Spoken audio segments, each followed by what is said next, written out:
हुआ और जिस प्रकार की कल्पना देश के लिए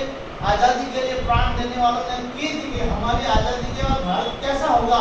उस प्रकार के काम जब भारत में शुरू नहीं हुए, उस प्रकार की विचारधारा ने सत्ता पे अधिकार नहीं जमाया, उस प्रकार के लोग शीर्ष नेतृत्व की कुर्सी पे नहीं बैठे, तो डॉक्टर श्यामा प्रसाद मुखर्जी जो भारतीय संविधान सभा के सदस्य भी रहे, हिंदू महासभा के अध्यक्ष रहे और नेहरू जी की सरकार में उद्योग मंत्री भी थे। जब नेहरू जी की हिंदू और राष्ट्रीयता के विरोधी जो नीतियां थी,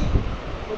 पंडित श्यामा प्रसाद मुखर्जी ने और नेहरू जी का विरोध किया और कहा कि महात्मा गांधी की भी ये कल्पना नहीं थी कि इस प्रकार का भारत आजादी के बाद बनेगा, या इस रास्ते पर हम चलेंगे कि आप जो नेहरू जी चल रहे हैं ये साम्यवाद की विचारधारा है और ये भारत में पूंजीवाद और साम्यवाद और विदेशों के गुलामी की मानसिकता की जो आप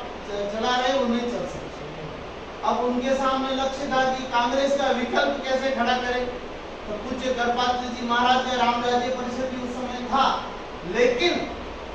एक ऐसी विचारधारा के माध्यम से हम राजनीति करें कि आने वाली पीढ़ियों को भी वो विचारधारा फॉलो करने को मिले, क्योंकि कांग्रेस की विचारधारा या कांग्रेस की जो आइडियोलॉजी थी वो मात्र भारत की आज़ादी को लेकर तक ही सीमित थी। उसके बाद यदि भारत आज़ाद होगा तो फिर हमारी सोच क्या होगी, वो कोई विजन कांग्रेस के पास नहीं।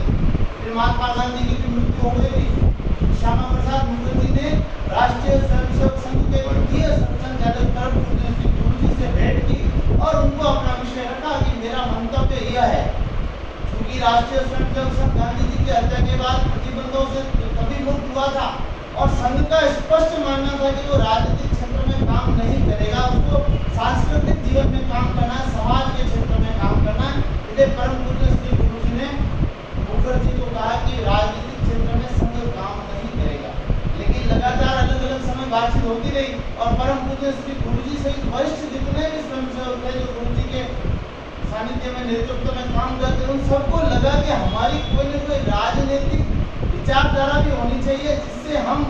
राजनीतिक शत्रुओं से निपटने में आसानी रहे, क्योंकि ये विचारधारा की लड़ाई है। ऐसे में परम पूज्य श्री गुरुजी ने डॉक्टर श्यामा प्रसाद मुखर्जी को कहा कि मैं संघ को राजनीति में नहीं ला सकता,